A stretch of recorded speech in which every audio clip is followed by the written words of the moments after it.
Hello children, welcome back again for our online sessions of mathematics. So in the last session, we have done with the chapter number 2, linear equations in one variable. And I hope all are doing revision on that chapter, right? So today children, we are going to start with the revision of our chapter number 3, that is understanding quadrilaterals. You have already done this children. We are going to revise this chapter and we are going to touch all the important concepts in this chapter as well as important sums from the exercise. So let us start children.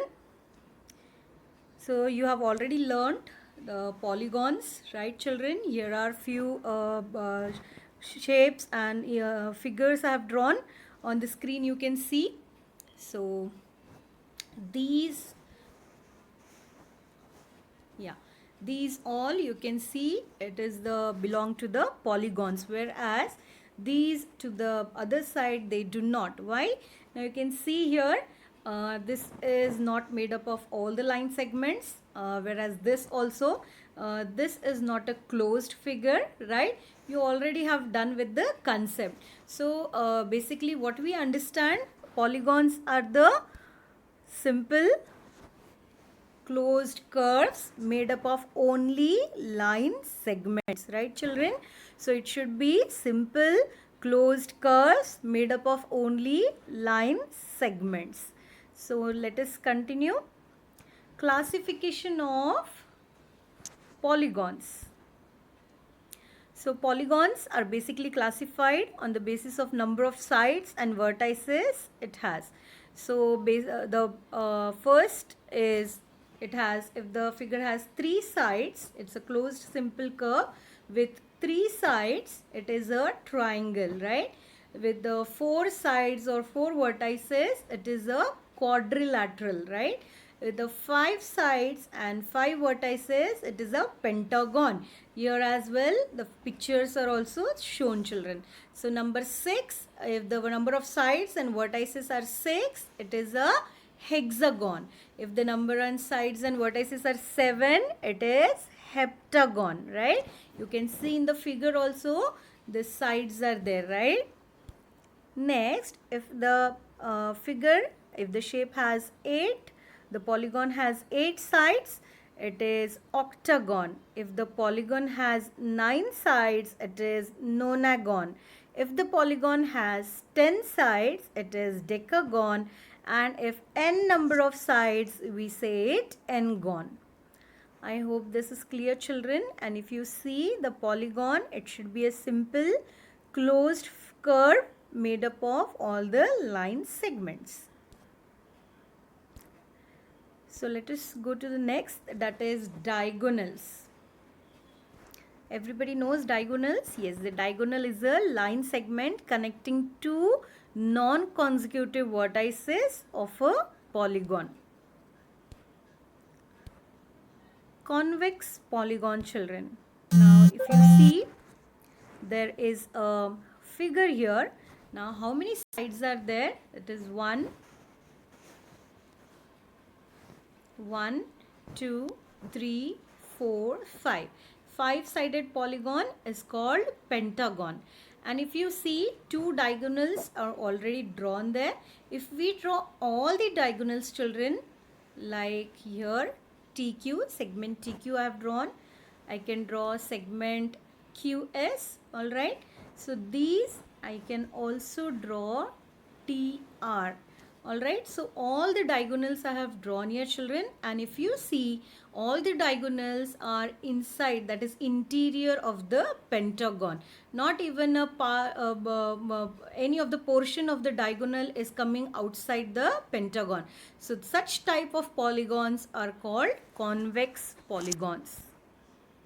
So convex polygons are the polygons that have no portion of their diagonals in their exteriors. Let us move further. Concave polygons. Now what is concave polygons? You see here figure, if I draw all the diagonals, it will be like this. Yes. Now if you notice here, the diagonal PS, that is the segment PS, is lying outside the polygon. So such polygons are called concave polygons. So concave polygons are some diagonals of a concave polygons lie partly or wholly outside the polygon.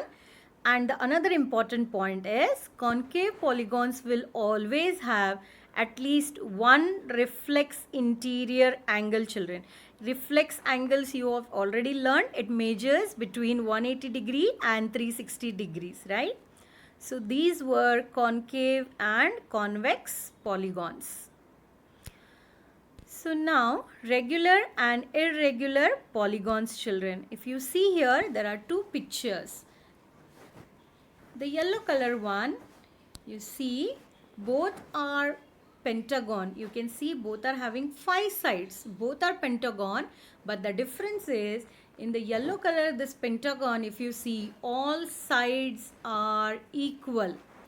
All sides are equal, which is known as equilateral. All the sides should be equal, children. Whereas here you can see in this there are not equilateral, that is all sides are not equal. And in the first picture if you see, all the angles are also equal, that is A, right? Whereas in the second picture here you can see all the angles are of different measures. If the all angles are equal, it is known as equiangular. So the polygons which are equiangular and equilateral, then only they are called regular.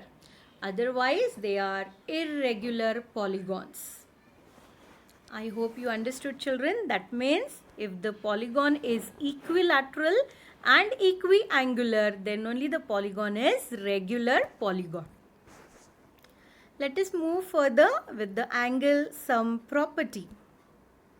Now here you can see again a pentagon is there. I have divided that pentagon into 3 triangles, children. Can you see? This is triangle 1, this is triangle 2 and this is triangle 3. By drawing the diagonals, right? By drawing the line segments to the non-consecutive vertices. Now we have already learned the angle sum property for a triangle, that the sum of all the angles in a triangle is how much, children? 180 degree?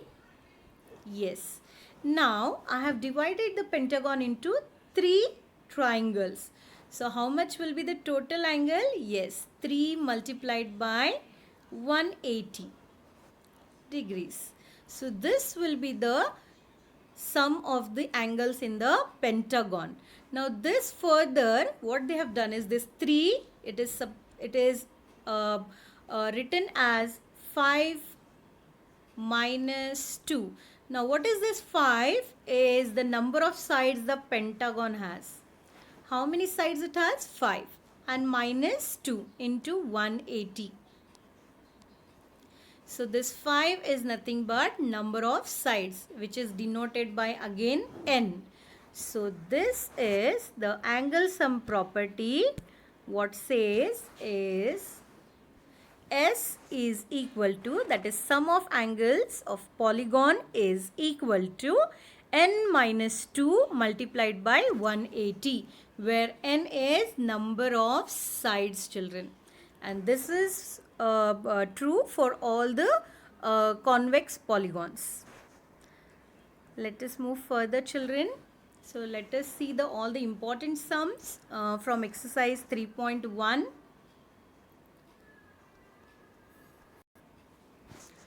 Yeah. So exercise 3.1, question number 3 this is. Let us begin. What is the sum of the measures of the angles of a convex quadrilateral, children? Now if you see, I have drawn here a convex quadrilaterals, whereas if I draw all the diagonals are lying inside the polygon. So this is a convex quadrilateral. Now further they have told find the sum of the measure of the angles. So just now we have seen angle sum property. I will divide my this convex quadrilateral into two triangles. Can you see here? This is triangle 1 and this is triangle 2. So names are given as it, and triangle ABC and triangle ADC. And I know that in triangle ABC, sum of the angles is how much, children? 180 degrees, right? And in triangle ADC also, sum of the angles is 180 degree. So 180 degrees plus 180 degrees is how much? Yes, 360 degrees. Now further, they have told that is it same for the non-convex quadrilateral. Try it. So let us try. Yeah, can you see here? I have drawn here a non-convex quadrilateral. If you see, if I draw a diagonal over here, the diagonal is coming outside the polygon. Now in triangle ABC, so you can see further we have divided the convex quadrilateral, non-convex quadrilateral, sorry children, non-convex quadrilateral into two triangles, right? So I know both the triangles, the sum of the angles is again 360 degree, right? 180 degree plus 180 degree. So here hence we prove that sum of the angles is same for both convex and non-convex quadrilaterals, only for quadrilaterals children, okay? So thus we have proved that sum of angles is same for both convex and non-convex quadrilateral. Moving ahead. Yeah, this is the exercise 3.1 question number 4. The table is given children and they have asked to examine the table and find the sum of the angles if a polygon is having the number of sides, given number of sides. So let us quickly see the table. We have already done this. If there are, you can see here, 3 sides, the sum of the angles will be 3 minus 2 into 180 degree, that is 1 into 180 degree is 180 degree. In the second picture, if you see, there are 4 sides, that is in our formula, if we substitute, it will be 4 minus 2 into 180 degree. Now here there are 5 sides, it will be 5 minus 2 into 180 degrees. 6 sides, 6 minus 2 into 180 degree. This is only we are substituting the value of n, that is number of sides, in the formula. So let us now solve the next one. That is, first is given how many sides there are? 7 sides. So let us substitute this into our formula, that is n minus 2. Here you can see n minus 2 into 180 degree. N is 7. So 7 minus 2 into 180 degrees, that is 7 minus 2 is 5. We always solve the bracket first. 5 into 180 degree is equal to 900 degrees. So sum of the angles of a polygon having 7 sides is 900 degrees. Next one again, similarly all other also we have done children. That is, if n is equals to 8, n is equal to 10, and if number of sides is n, so n will be substituted as n only. So n minus 2 into 180. I hope you understood this angle sum property of polygons children. So very simple formula it is. N minus 2, n is number of sides, into 180 degrees Celsius. Now exercise 3.1, fifth question is, what is a regular polygon? We have to name it, right? 3-sided. Now 3-side regular. Now regular means we have already seen it should be equilateral as well as it should be equiangular. So like that it is an equilateral triangle children. So first one is equilateral triangle. 4 sides, if we want 4 sides, all equal angles, equal sides, it will be a square. If 6 sides, all the angles equal, all the sides equal, it should be a regular hexagon. So I hope you understood this children. So for today we will stop over here children, and in the next session again we will continue with exercise 3.1. Thank you. Bye bye.